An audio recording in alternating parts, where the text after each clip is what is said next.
Olá, como você está? Espero que você esteja bem. Eu me chamo Will Barros, sou professor de arte, sou desenhista e no vídeo de hoje a gente vai reagir a um programa do canal Futura chamado Show da História, no qual eles contam a história da Tarsila do Amaral, né, um pouco da vida, da obra, do contexto histórico no qual a artista nasce. Eu achei muito interessante o modelo, né, o formato como eles acharam para fazer isso. Por isso que eu quis assistir aqui com vocês, reagir, fazer alguns comentários que eu acho interessante, tá? Vamos lá então, para essa aventura? Bora! E eu tô um pouco gripado, ignora isso.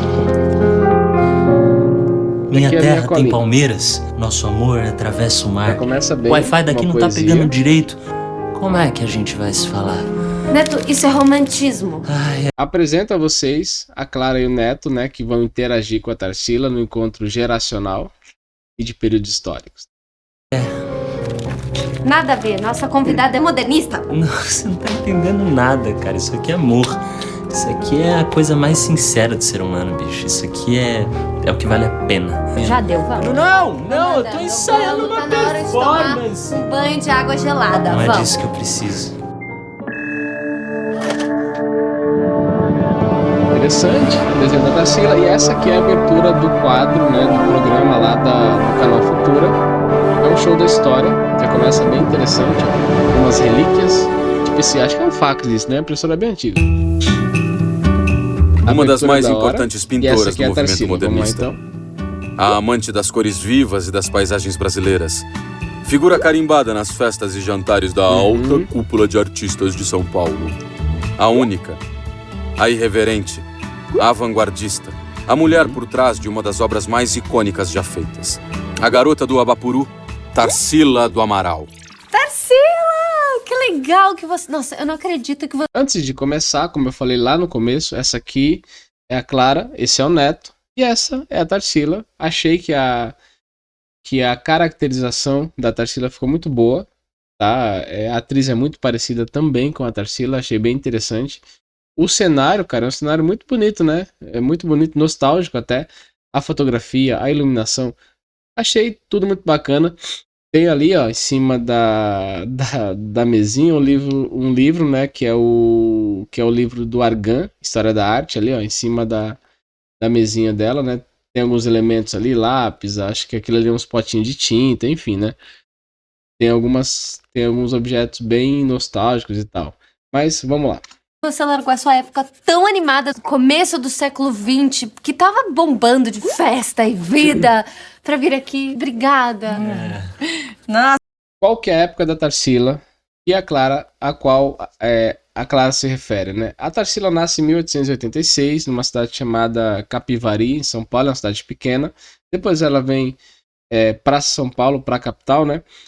Ela infelizmente nos deixou em 1973 e a época da Tarsila é o finalzinho do Império, né? Ali, já que o Império acaba em 89, quando começa a República.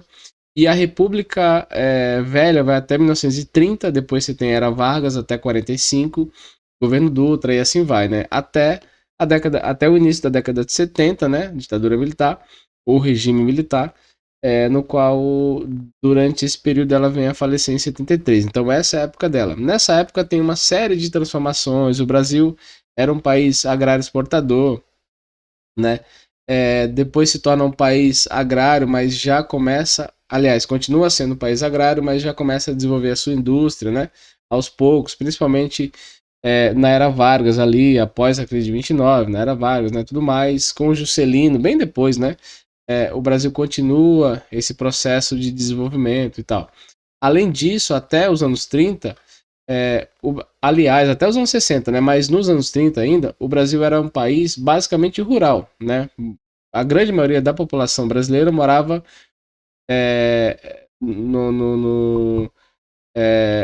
era uma população rural ainda, né? E aí o Brasil começa as cidades brasileiras começam a crescer, o Brasil começa a se urbanizar, mas esse é um processo ainda lento, tá?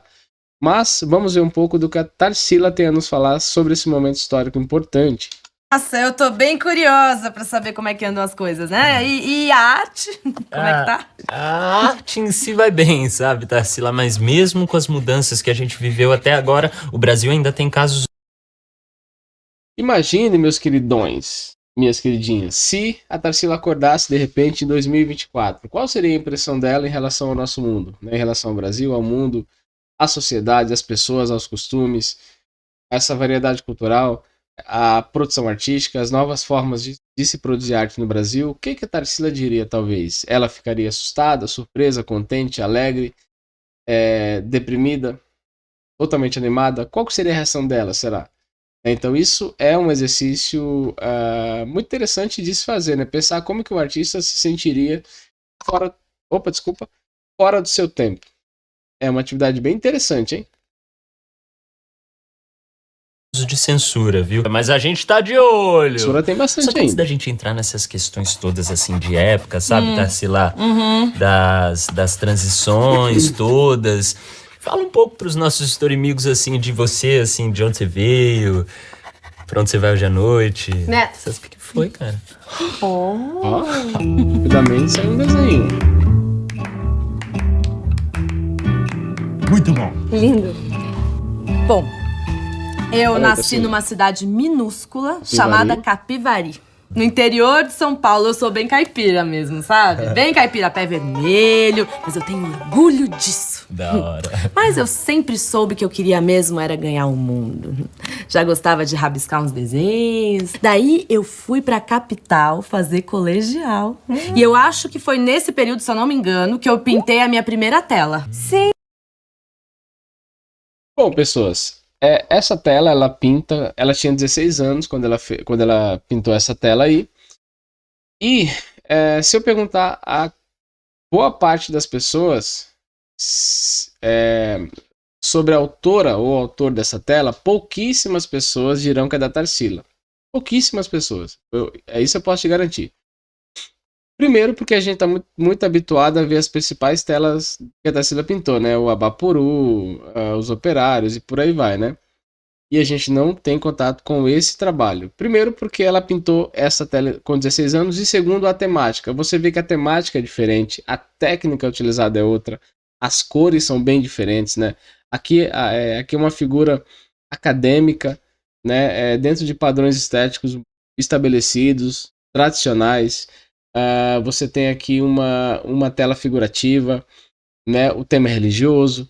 Então, tudo nessa tela, ao longo do processo, a Tarsila vai mudando, né? Ao longo do processo criativo dela, das experiências que ela tem com outros pintores, com outros artistas, né?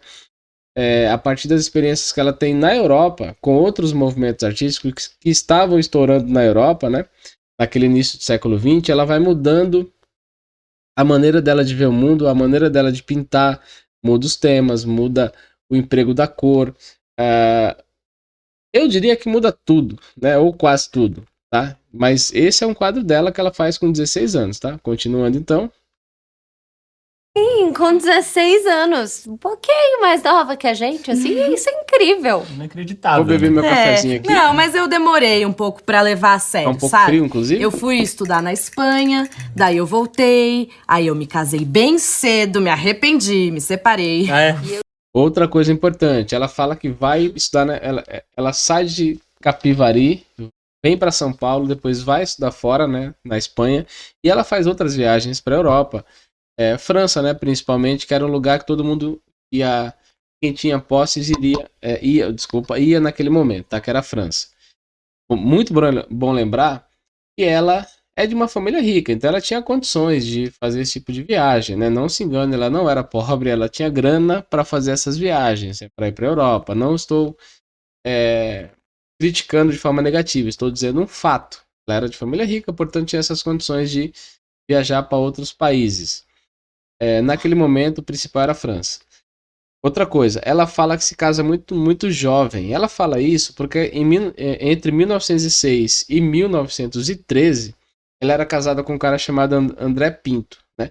Depois, lá entre 26 e 29, ela é casada com Oswald de Andrade. Esse último casamento é muito mais conhecido da rapaziada, né? Muitas pessoas conhecem, sabem que ela se casou com Oswald, porque ele era muito mais conhecido, provavelmente no meio artístico, do que o primeiro esposo dela, né?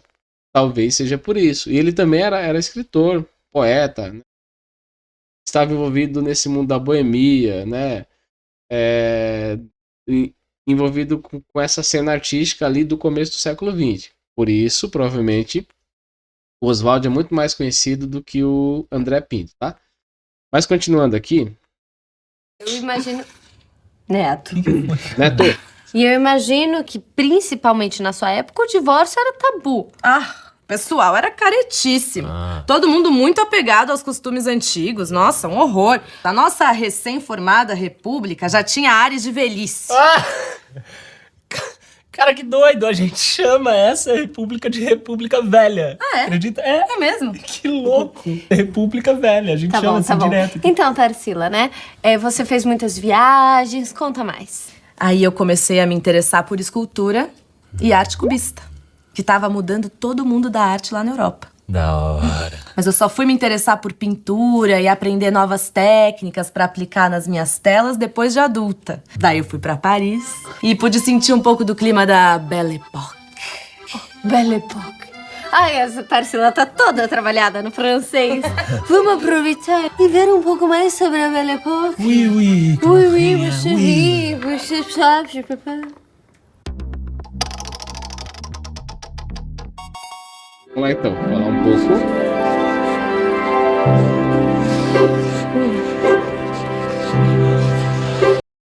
É um cenário bem interessante, né? Com algumas telas. Daria pra montar um ateliê ali, né? Como é bom respirar. Faz bem pra alma, né, Neto? Muito. Muito. Muito. A Belle Époque, meus amigos. Belle Époque, gente, a Clara, ela vai falar pra gente, né? Mas eu vou só introduzir, tá? Foi um período histórico ali entre 1870, portanto, final ali do século XIX, até o início do século XX, né? Até o início da Primeira Guerra Mundial. Então, ali entre 1871, né?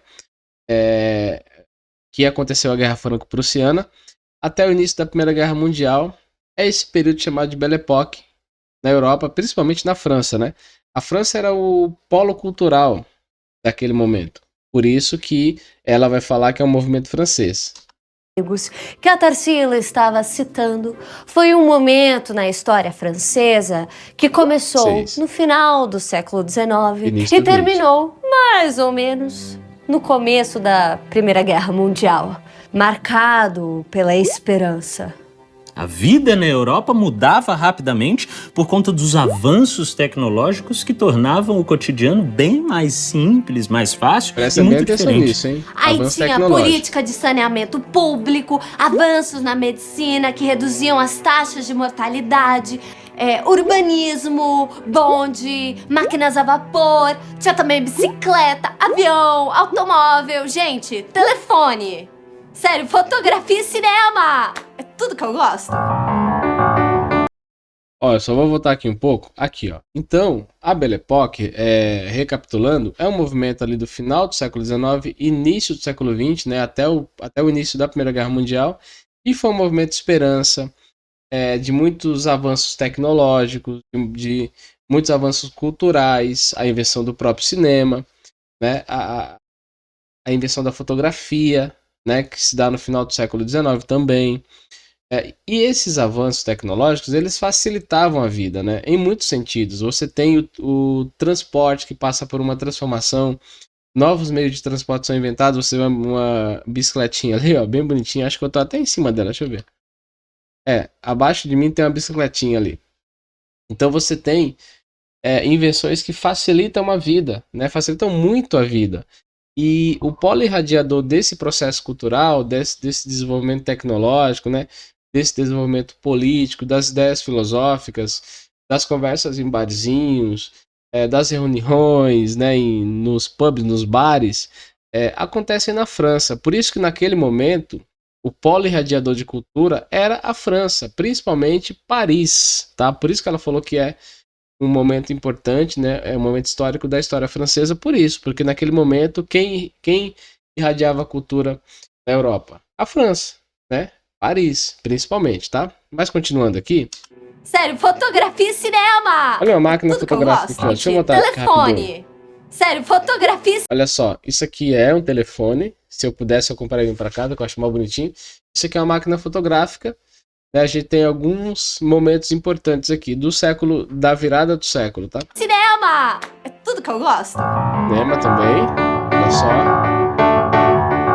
A boemia, o otimismo transformaram a Paris daquela época numa referência educacional, científica e artística. Olha, só se falava em outra coisa. Mentira, só se falava nos famosos cabarés. Sim, O Moulin Rouge, por exemplo. Na literatura ousada, nos artistas originais, nas artes plásticas.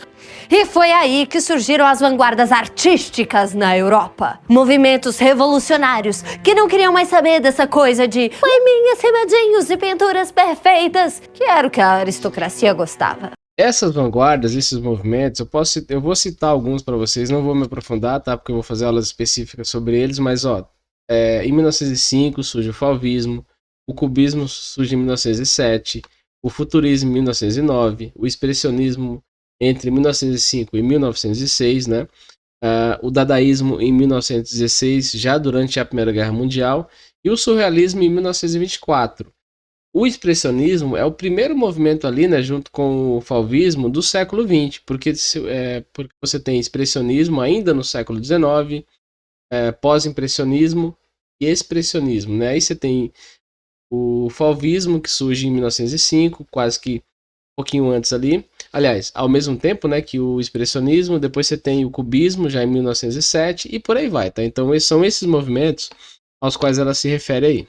Movimentos revolucionários que não queriam mais saber dessa coisa de poeminhas, rimadinhos e pinturas perfeitas, que era o que a aristocracia gostava. Só que essa euforia toda demorou para chegar aqui no Brasil, com exceção da cidade de São Paulo. Porque sim, existe amor em SP. E já que a cidade já estava acostumada com essas mudanças tecnológicas, então surgiu um movimento chamado de modernista.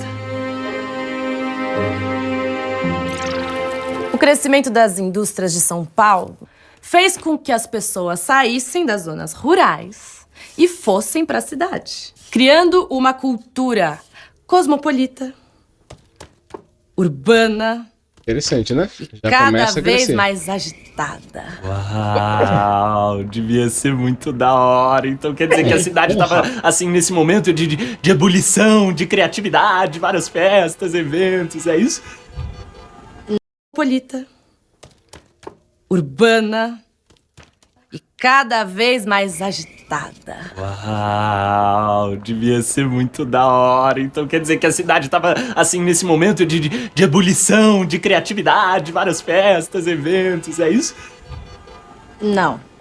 A sociedade da época era muito conservadora nos seus costumes. Bastante e as ainda, ideias né? demoravam Hoje, pra mudar. ainda é conservadora? E quem vive de passado é museu, né? E os artistas estavam buscando uma nova forma de retratar esse universo. Saquei. E exatamente como, Tarsila? Como assim essa nova forma? Na pintura, por exemplo, a ideia de representar o mundo de forma realista já não fazia mais sentido. Também, né? Já deu o que tinha que dar. A gente queria quebrar com esse rigor de mostrar o real. A pincelada ficou mais solta, distorcendo a imagem, nos libertando dessa coisa de ter que pintar um retrato nobre e fiel da sociedade. Pezinho de povo. Então, conta um pouco pra gente como é que foi esse movimento do modernismo, principalmente depois que a Europa sofreu aquele baque da Primeira Guerra Mundial. Pois é. Todo aquele avanço tecnológico servia também para aniquilar cidades inteiras. Esse clima de pós-guerra afetou o mundo todo.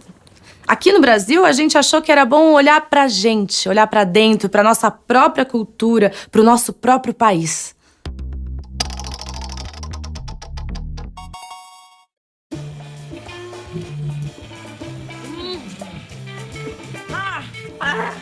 A República Velha!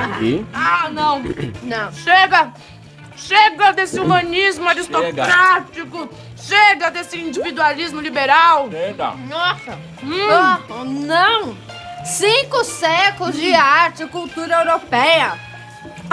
É muito! muita... Já deu, precisamos de uma ruptura. Exatamente. Muita tradição passando de geração pra geração, com ideias cansadas. E essa valorização de tudo que vem de fora, sacou? Sendo que a gente tem aqui uma cultura riquíssima. Precisamos mostrar o Brasil de verdade. O nosso povo sofrido, marginalizado, as comunidades periféricas, sem romantismo. Bom, aqui, gente, cabe algumas críticas à fala da Tarsila, né? É claro que eu estou falando da fala da Tarsila do documentário aqui. É uma fala complicada, dá para fazer várias críticas a essa fala dela, a essa visão de mundo, mas eu vou deixar isso para outro momento, para um vídeo mais específico, né? Mas percebam como a fala dela é um pouco deslocada, tá? Mas enfim, vamos continuar aqui. Sem floreios. Queremos uma linguagem coloquial, gírias, irreverência, humor, regionalismo, linguagem da rua, tudo ao mesmo tempo. E repúdio às fórmulas clássicas, inclusive. Viva a cultura de caráter nacional! Viva o movimento antropofágico! Viva! Excelente. Vamos lá. Ô, Tarsila, e eu sei que o movimento antropofágico marcou bastante o modernismo no Brasil, né? Sim.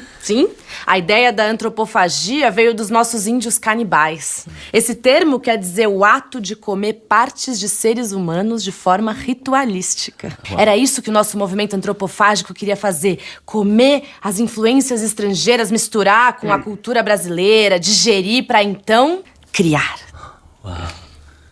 Que lindo isso, Tarsila. E gostoso. Parece saboroso essa mistura. Mas um belo exemplo disso é o seu quadro, Tarsila, Carnaval em Madureira. Ela retratou uma festa de carnaval no Rio de Janeiro, na qual ergueram uma Torre Eiffel de enfeite. Não tem nada mais antropofágico que isso. Uma Torre Eiffel, símbolo de modernidade e tecnologia da Europa, numa festa profana em Madureira. Não, e um dos destaques dessa época, e até hoje, foi o seu quadro O Abapuruna. Sim. Vocês sabiam que essa tela foi um presente pro meu marido de então, o Oswald Andrade? Ah, é? Eu dei essa tela de presente pra ele numa festinha e sabe o que ele fez? O quê? Uma careta. Diz que não entendeu. Ah, Fê, que desfeito, Oswaldão. Não fez feita nada. Ele ficou espantado. Disse que nunca tinha visto nada igual. Quer elogio maior que esse?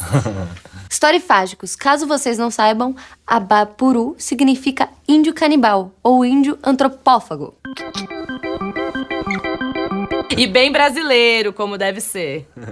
Galera, é o seguinte, agora chegou a hora da gente falar sobre um acontecimento das artes que rolou nos anos 20 do século passado, hã? Vamos lá, porque foi um babado e foi polêmico. Olha. E agora aqui é a semana de 22.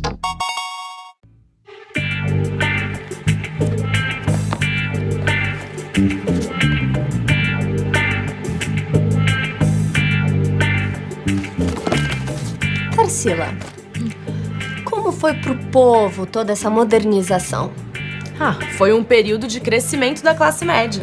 E em 1917, por exemplo, teve uma greve dos operários, lutando pelos seus direitos. Bacana. E em 1922 foi outro ano que ferveu de acontecimentos, né? Com o centenário da independência política, a fundação do Partido Comunista Brasileiro e, é claro, um evento cultural único, né? Sim. A Semana de Arte Moderna de 22. Tudo, né, Tarsila? Evento patrocinado, né, basicamente por parte da elite, né, porque os integrantes da Semana de 22, eles eram filhos de famílias ricas, né, que tinham posses, então não esqueçamos desse detalhe que é importante. Isso é um fato, tá, gente? Quem quiser pesquisar um pouco mais, ler um pouco mais, fica à vontade, isso é um fato. Eram filhos de famílias ricas. Patrocinado. E também foi um movimento artístico de elite, tá? Foi feito no Teatro Municipal de São Paulo, 3 dias durante 3 dias em uma semana de fevereiro. Então é um evento de elite. Pela sociedade paulista, porque pelo que eu li, membros da elite cafeicultora alugaram o Teatro Municipal de São Paulo para receber esse novo tipo de... Membros da elite cafeicultora de São Paulo alugaram o Teatro Municipal, então não é é um fato.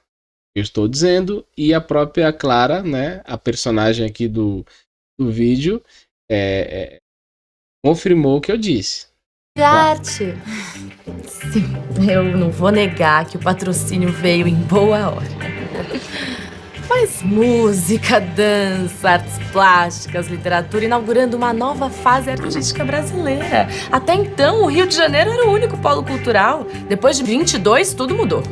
Então, por todo esse fervo cultural, valeu a pena? Tinha uma galera muito VIP confirmada no evento, né? Foi a Anitta Malfatti, Mário de Andrade, Manuel Bandeiro, Heitor Villa-Lobos. Meu Deus, era muita gente. E todos eles causando dentro e fora de palco, né? Buscando essa raiz brasileira, indígena, caipira, africana. Ah, isso aí, Clara. Entre vaias e aplausos, os primeiros modernistas fizeram história. Bom, pessoal, então é isso. Eu achei um documentário bem interessante, né? Falou um pouco da história da Tarsila, um pouco do contexto no qual ela nasceu, viveu, né? Produziu. Percebemos que ela foi uma artista que era filha de uma família rica, de uma família que tinha posses, né? E essas condições materiais faziam com que ela pudesse viajar para outros países, né? Para ter contato com outras culturas, com outras manifestações artísticas, conhecer artistas de renome naquele momento, e isso fez com que a arte dela mudasse muito, a estética dela, né, os temas que ela começaria a abordar nos seus trabalhos mudassem, né, e aqui eu vou deixar uma dica importante para vocês. Observem o quadro dela chamado Os Operários, né, vocês vão ter uma ideia de contexto.